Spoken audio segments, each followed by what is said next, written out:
A lo mejor resucita a principios de 2021 o quizás a mitad de 2022 o inclusive a mediados de 2023 a más tardar. Pero es completamente imposible que estemos terminando el año 2023 y siga sin estar vivo de nuevo. Completamente imposible. La fecha exacta de su resurrección no la sé. De saberla, por supuesto que te la diría. De saberla, por supuesto que te la diría. De saberla, por supuesto que te la diría. Hola, espero estés muy bien, espiritual, emocional y mentalmente, a pesar de que queden menos de 365 días para que resucite la bestia Juan Pablo II. Espero estés muy bien. Yo estoy excelente.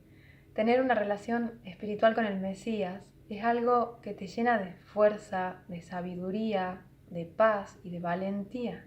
Realmente yo me siento excelente. Juan Pablo II va a resucitar el domingo 2 de abril de 2023, uso horario del Vaticano, por supuesto.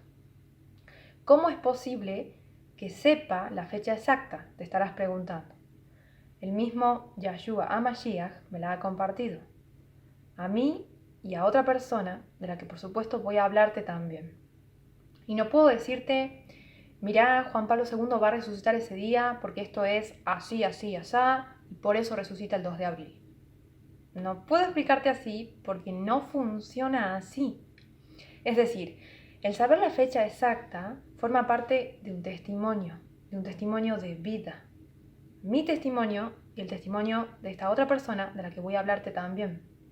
Así que pongo a Yahshua de testigo. Pongo a Yahshua, a Yahweh, a los millones de ángeles, a los 4 seres vivientes y a los 24 ancianos. Pongo a todos los habitantes del tercer cielo como testigos de que todas las cosas personales que quiero compartirte son reales. Todo es real. Pongo a Yahshua, a Yahweh, a los millones de ángeles que existen, a los 4 seres vivientes y a los 24 ancianos. Pongo a todos ellos como testigos de que todo lo que voy a contarte es verdad. Toda la verdad y nada más que la verdad. Así que ponte cómodo, ponte cómoda, que esto no va a ser un video al estilo de todos los anteriores, sino que va a ser una especie de documental, que de hecho sospecho que lo voy a partir en dos para que el contenido en sí no se haga pesado de asimilar, ni tampoco se haga pesado el archivo cuando lo vaya a poner a cargar. Yo nací en un ambiente católico.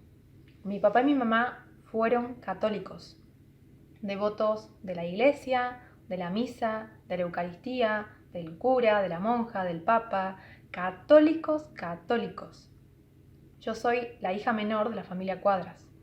Tengo una hermana y un hermano. Y claramente, al nacer yo en un ambiente católico, mi papá y mi mamá me mandaron a un colegio de monjas y curas, al igual que mi hermana y mi hermano. Y hasta el día de hoy, con 25 años, sigo reflexionando cómo la infancia llega a marcarnos tanto, casi sin darnos cuenta.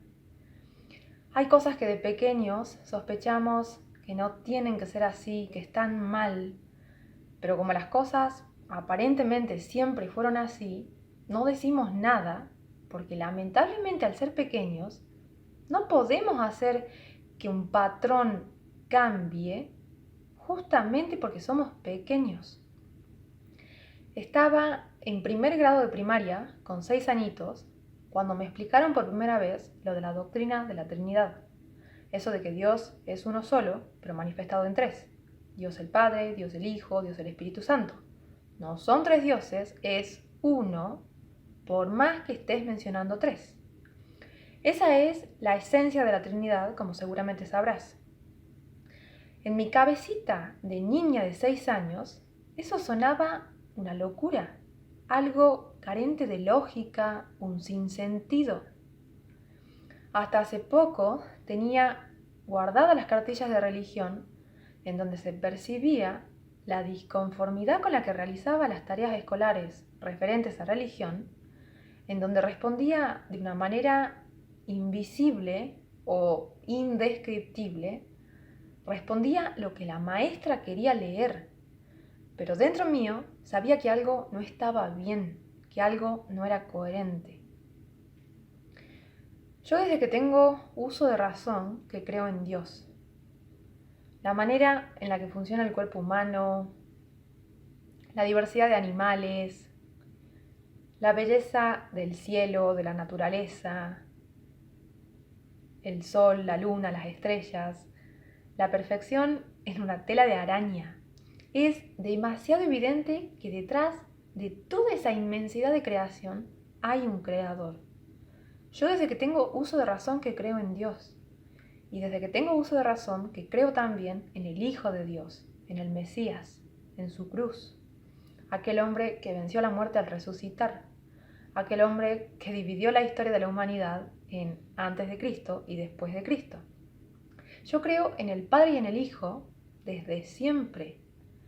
Sí que es verdad que hace muy poquitos años conocí sus nombres, Yahweh y Yahshua, pero desde que me hablaron de la doctrina de la Trinidad en mi niñez, fue como si algo en mi interior lo rechazase profundamente desde entonces.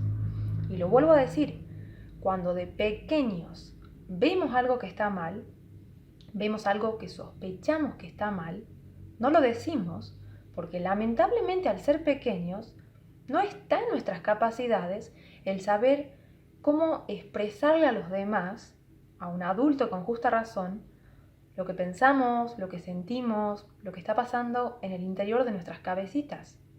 Se supone que el adulto es quien tiene que formar con claridad y con la verdad a un niño, y no al revés. Tenía 8 años cuando falleció el Papa Juan Pablo II, y me acuerdo tan pero tan perfectamente aquella tarde del sábado de su fallecimiento. Estaba en un salón de fiesta, en un cumpleañito familiar. Aquí en Argentina era plena tarde. Allá en el Vaticano ya era de noche. Mi familia y yo acabábamos de llegar al salón de fiesta cuando desde el centro de mi ciudad, Salta Capital, las autoridades hicieron sonar una insoportable sirena que se escucha hasta kilómetros, que la utilizan para desastres o para infortunios demasiados especiales. Y frente a la muerte del Papa Juan Pablo II hicieron sonar esa sirena. 8 añitos tenía. Bajo del auto, dispuesta a disfrutar del cumpleaños, saludar al pequeño cumpleañero, disfrutar del pelotero, de los juegos.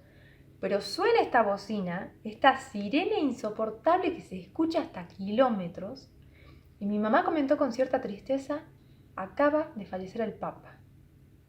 Era sabido que la salud de Juan Pablo II estaba deteriorándose al extremo y que le quedaban días u horas de vida, por lo cual cuando esa sirena, el 2 de abril de 2005, sonó en mi ciudad, mi mamá, como buena católica que era, lo dedujo al instante.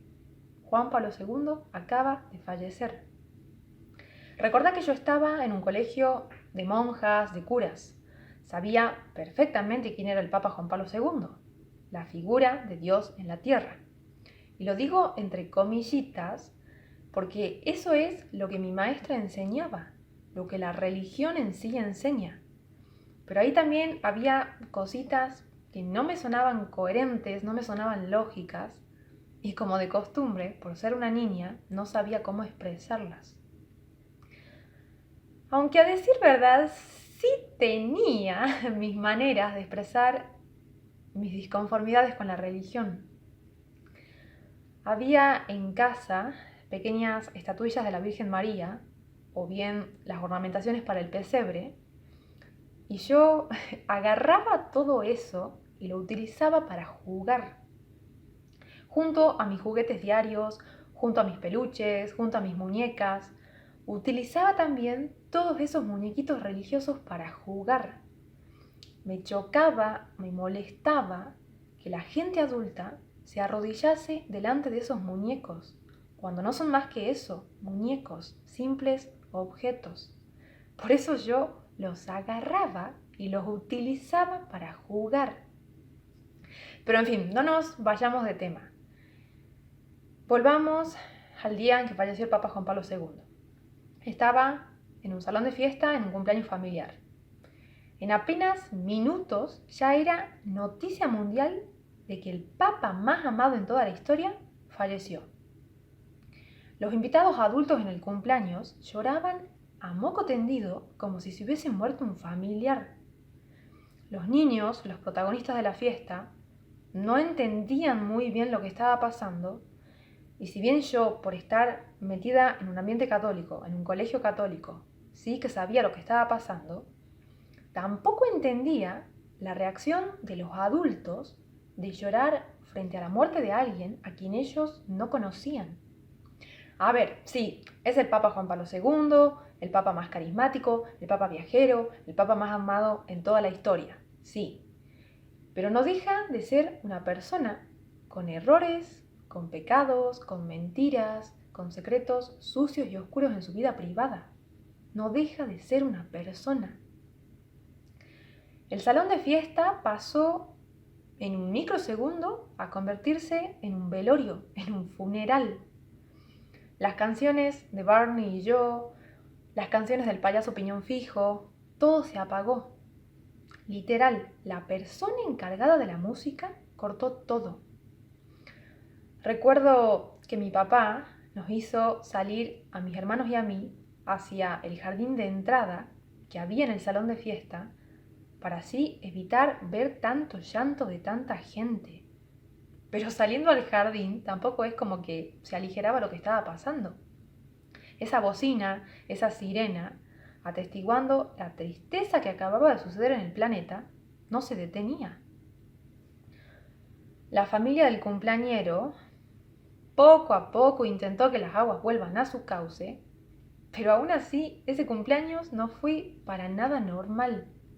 E imagínate lo anormal que fue como para yo hasta el día de hoy recordarlo como lo que fue, anormal. Siempre se dice que hay muchos recuerdos de nuestra infancia que no lo tenemos del todo claro, que lo tenemos medio borrosos, medio confusos, y eso es verdad. Pero la tarde en la que murió Karol Wojtyła, esa tarde fue un acontecimiento que jamás se ha borrado de mi cabeza.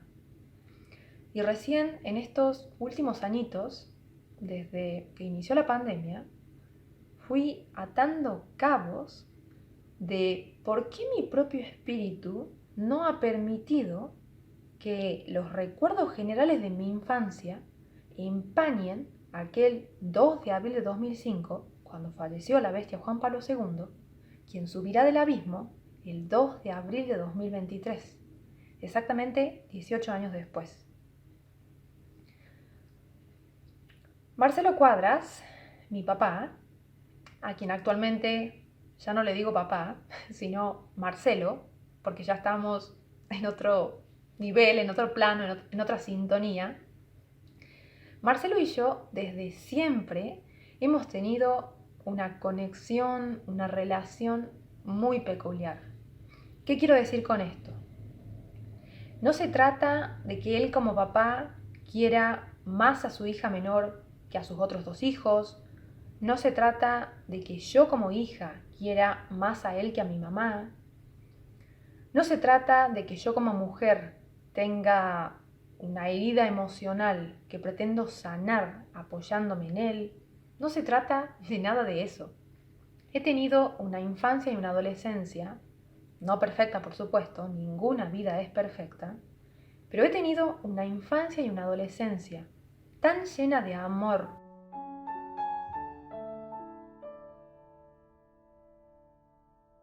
de juegos,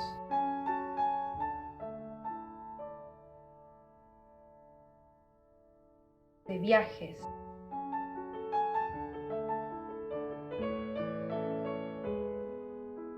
de amistades,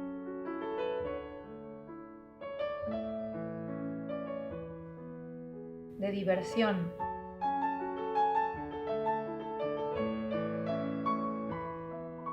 de inocencia,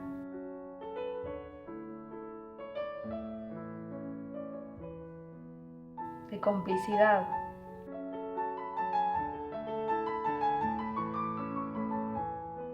De mascotas.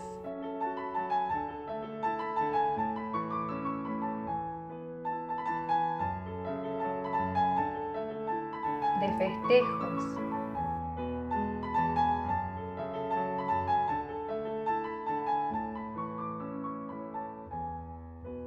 De enseñanzas.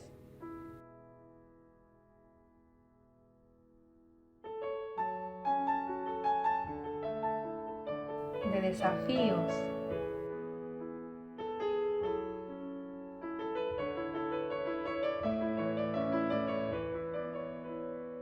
De premios.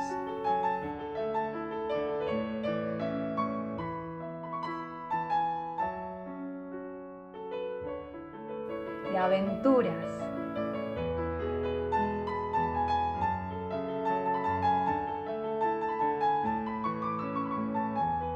De arte.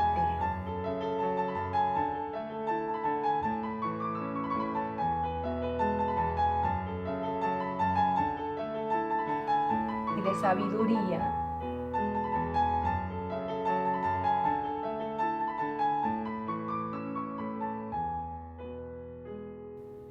Que no puedo sentirme más plena, agradecida y satisfecha con la vida que he tenido. Además, Marcelo y Georgina, mis padres, aman y apoyan a sus 3 hijos por igual. Yo como hija veo y siento que el cariño y el apoyo que reciben mi hermana y mi hermano en sus cosas, en sus deseos, en sus vocaciones, tiene la misma intensidad de amor como el que yo recibo. ¿Qué quiero decir entonces al afirmar sin titubeos que Marcelo Cuadras y Maricel Cuadras desde siempre tienen una relación, una conexión muy peculiar? ¿Qué quiero decir con esto? Te vas a ir dando cuenta de eso a lo largo de este video, a lo largo de este documental, pero te doy un ejemplo que para mí significó y significa demasiado para que vos le vayas dando una estructura también a quiénes son Marcelo Cuadras y Maricel Cuadras.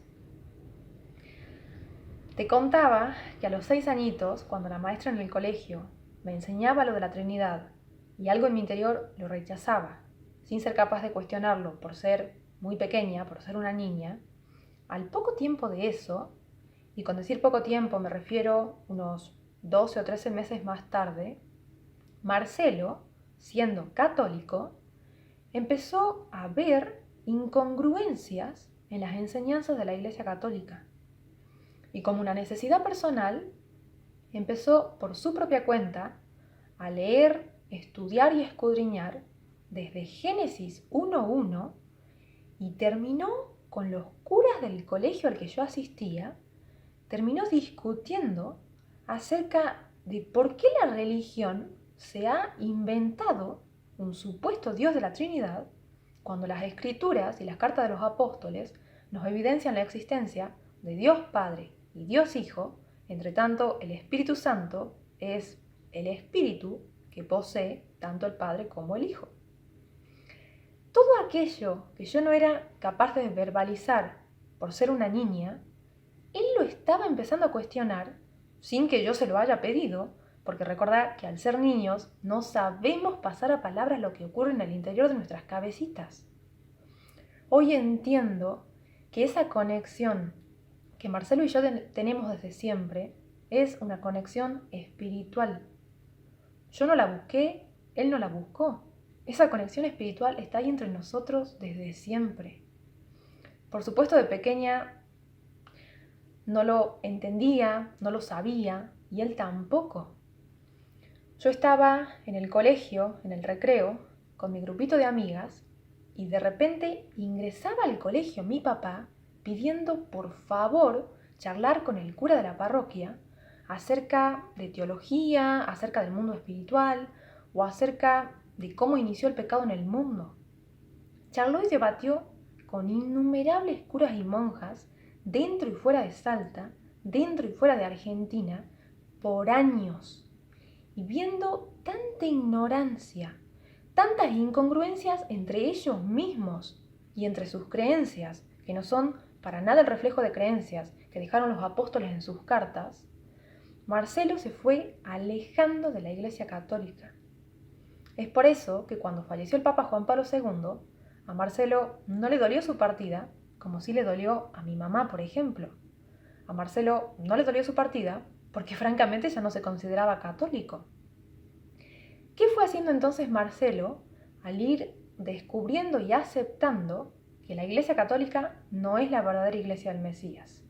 Se fue a las iglesias protestantes, que como bien todos sabemos, si el protestantismo tiene sus diferencias con el catolicismo, es porque algo vieron también las iglesias protestantes que no es coherente en la Iglesia Católica. Pero no pienses que esto tiene un desenlace feliz, ya que Marcelo destapó también bastantes incongruencias en las iglesias protestantes. Para empezar, el protestantismo es un movimiento desprendido del catolicismo. Todos los protestantes, al igual que los católicos, creen en el Dios trinitario inventado en Roma en el Concilio de Nicea en el año 325 después de Cristo. Y te recuerdo que los apóstoles jamás mencionan siquiera un supuesto Dios trinitario, jamás. ¿Qué fue haciendo entonces Marcelo al ir topándose a esa realidad de que todas las religiones son una completa y total desilusión? A todo esto yo tenía 9 añitos. ¿Qué hizo Marcelo? ¿Se volvió completamente loco y creó su propia secta? Para nada, todo lo contrario. Marcelo le imploró al Mesías, en la privacidad de su habitación, que él mismo le enseñara el camino, la verdad, la vida, porque evidentemente las religiones son sinónimo de negocios, no sinónimo de fe. Marcelo le imploró al Mesías el conocer la verdad, para así ser un mejor esposo para Georgina y un mejor padre para sus 3 hijos, mucho mejor de lo que ya estaba haciendo.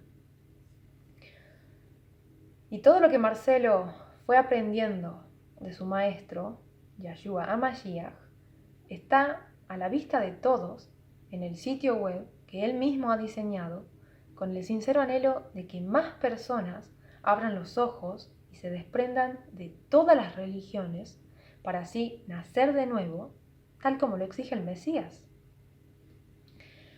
Una de las cosas más especiales que Marcelo aprendió de Yahshua es que la auténtica congregación entre hermanos y hermanas de la fe no es lo que las religiones nos han vendido desde siempre, de ir a calentar los asientos en una iglesia un sábado, un domingo, en medio de 300 personas desconocidas. Eso no es congregación.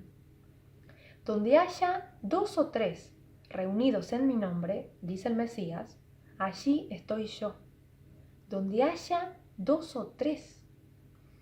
Marcelo fue conociendo por medio de internet a hermanos en España, en Costa Rica, en Venezuela, en California, en India. Fue conociendo a muchas personas en distintas partes del mundo que, al igual que él, comprendieron con anterioridad que todas las religiones son un fraude, todas, y que la única manera de conocer la verdad y tener vida eterna es a través del Mesías. Y allí está la auténtica congregación, la verdadera iglesia. El saber que tienes un hermano en la fe, creyente en el Mesías, en India. La distancia no importa porque sabes que esa hermandad, ese amor fraternal, está unido bajo un mismo espíritu, está unido bajo el Espíritu Santo. Los apóstoles y los primeros seguidores del Mesías compartían entre sí y con otras personas por medio de cartas. Y claramente los creyentes en el Mesías a día de hoy lo hacemos a través de Internet, a través de la tecnología, no por cartas. Y cuando los apóstoles y los primeros seguidores del Mesías tenían la oportunidad de reunirse en la casa de alguien y compartir cara a cara, por supuesto que lo hacían. Todas sus cartas y todo el libro de los Hechos dan evidencia de eso. Y ojo, lo vuelvo a repetir, se reunían a compartir en la casa, en el hogar de algunos de ellos, y nunca en un edificio llamado iglesia, liderado para colmo por un ser humano lleno de pecado que se hace llamar pastor, cuando el único pastor que existe es el Mesías. ¿Te das cuenta cómo Satanás, a través de las religiones a lo largo de la historia, lo ha tergiversado todo? Vos y yo, ahora mismo, en este instante, estamos siendo una congregación, porque estamos reunidos o reunidas bajo el nombre del Mesías. Empecé este video diciéndote que lo pongo a Yahshua de testigo de que todas las cosas que deseo compartirte, que acaban desembocando en cómo es posible que Marcelo y Maricel sepan la fecha exacta del regreso de Juan Pablo II, es en definitiva todo gracias a él, al Mesías. Vos y yo, en este instante, incluso a través de la pantalla, estamos siendo una congregación. El estar unidos bajo un mismo espíritu no conoce distancia física, ni tiempo, ni espacio. De lo contrario, ninguna oveja podría tener una intimidad espiritual con el Hijo de Dios. El estar unidos en un mismo espíritu no conoce distancia física. No te olvides nunca de eso. Pero en fin, a lo que quería llegar con todo esto, entre tantos hermanos y hermanas que Marcelo fue conociendo a través de internet, apareció un hermano estadounidense, el hermano Faid, a finales del año 2007, principios del 2008, compartiéndole la gran profecía de Apocalipsis acerca del regreso de Juan Pablo II en el final de los tiempos. Un hermano estadounidense le compartió la profecía por medio de internet a Marcelo. Por aquel entonces, cuando Marcelo conoció y entendió esta profecía acerca de la resurrección de Juan Pablo II, por aquel entonces estaba reinando en el Vaticano Benedicto XVI.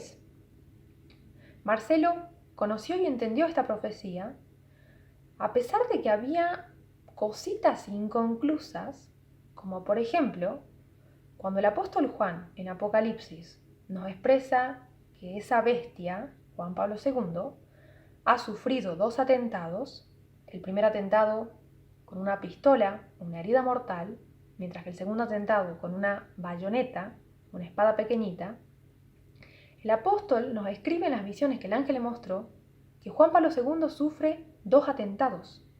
Y sin embargo, por aquel entonces, año 2008, cuando estaba reinando Benedicto XVI, la Iglesia Católica, el Vaticano, estaba manteniendo en secreto que Juan Pablo II no solo fue víctima del atentado ocurrido en la Plaza de San Pedro que todos conocemos, sino que fue víctima también de un segundo atentado ocurrido un año más tarde. Pero la Iglesia decidió mantenerlo en secreto este segundo atentado. Entonces Marcelo estudiaba y analizaba la profecía que el hermano Faid, el hermano estadounidense, le había compartido, y había cosas que no encajaban. El apóstol nos muestra en las visiones 2 atentados. Y sin embargo, aparentemente, el Papa Juan Pablo II solo había sufrido uno solo. Marcelo, siempre hablando y compartiendo con los demás hermanos, les decía, aquí hay algo raro, hay algo que no encaja. Y sin embargo, mi fe en la profecía de la resurrección de Juan Pablo II no decae, decía Marcelo. Mi fe no decae porque siento fuertemente en mi interior que Él es la bestia que va a subir del abismo algún día, decía Marcelo. Quizás en todo ese dolor, en toda esa desilusión de que la Iglesia Católica se haya inventado un Dios tripartito, quizás en toda esa bronca, en todo ese dolor y malestar espiritual dentro de Marcelo, pasó a convertirse en una ofuscación, por así decirlo, de sí, Juan Pablo II es la bestia que va a subir del abismo algún día y punto, por más que haya cosas que no encajen. Esta locura, esta aparente locura, se transformó en un equilibrio armonioso y lleno de sabiduría cuando al poquito tiempo apareció en las noticias, salió en las noticias, el Vaticano revela que el Papa Juan Pablo II, durante su pontificado, sufrió un segundo atentado ocurrido en el santuario de Fátima, en Portugal, cuando un sacerdote católico español intentó acabar con la vida del sumo pontífice con una bayoneta. Y seguía en primera plana con fotos atestiguando lo ocurrido. La Iglesia Católica optó por mantener en secreto este segundo atentado para así evitar problemas, tristezas y polémicas en todo lo que fue el pontificado de Juan Pablo II.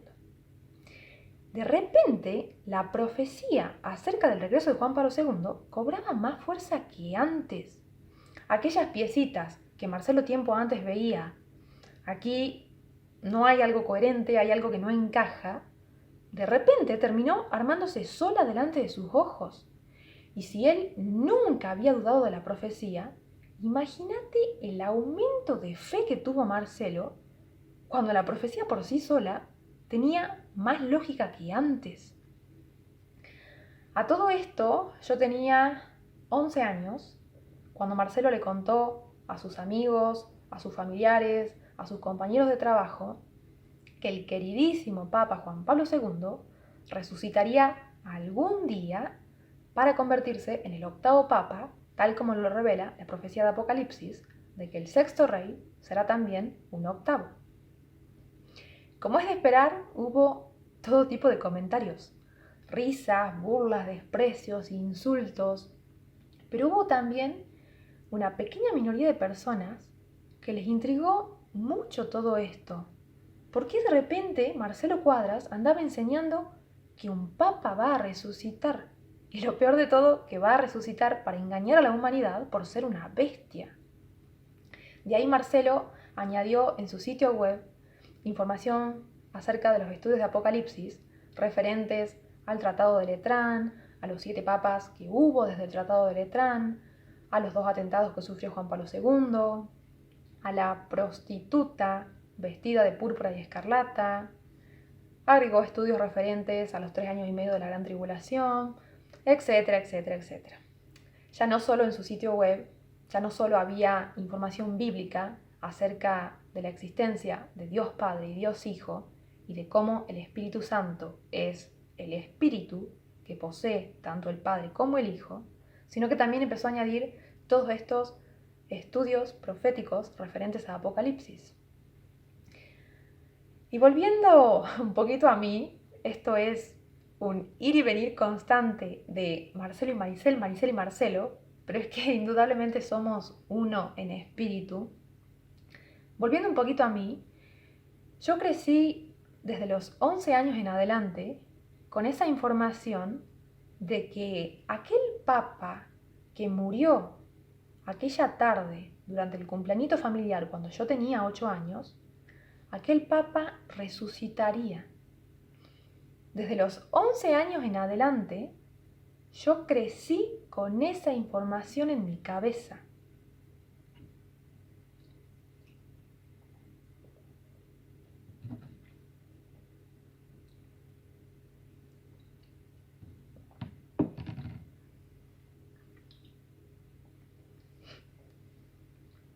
Y te soy completamente sincera, nunca le llevé el apunte porque no me interesaba. Así de simple y sencillo, no me interesaba. Pero, ojo, tampoco es que la profecía me entró por un oído y me salió por el otro, como se suele decir, porque no fue así. Yo crecí con la profecía de la resurrección de Juan Pablo II en mi cabeza, tal como crecí, por ejemplo, sabiendo que algún día, siendo mujer, me bajaría mi primera menstruación. Te hago esta comparación con toda honestidad y transparencia para que me entiendas. Yo con 6 años, siendo una niña, ya sabía lo que era la menstruación, porque al tener una hermana mayor y al tener una mamá tan sincera en todo lo relacionado a la feminidad, son cosas que terminas sabiendo por más pequeña que seas. Yo con 6 años, siendo una niña, ya sabía qué era la menstruación, ya sabía por qué ocurría eso en las mujeres y no en los hombres. Yo con 6 años ya sabía todo eso, pero nunca le llevé el apunte porque no me interesaba. Pero la información ya estaba en mi cabeza de que algún día me bajaría mi primera menstruación. La información ya estaba en mi cabeza por más que a mí no me interesase. De igual manera, cuando a los 11 años escuché de la boca de Marcelo acerca de que el libro de Apocalipsis trata de bestia al Papa Juan Pablo II y que algún día va a resucitar tal como resucitó el Mesías, yo escuché eso y la información quedó en mi cabeza, pero nunca le di la importancia que se merece porque no me interesaba. Ahora me duele un montón decir eso, pero nos ubiquemos por aquel entonces. No me interesaba. Y seguramente te estarás preguntando, pero ¿cómo fue que terminaste haciendo videos, enseñando Apocalipsis, dando tu cara, dando fechas con tanta precisión, con tanta seguridad, si todo el mundo apocalíptico no te interesaba?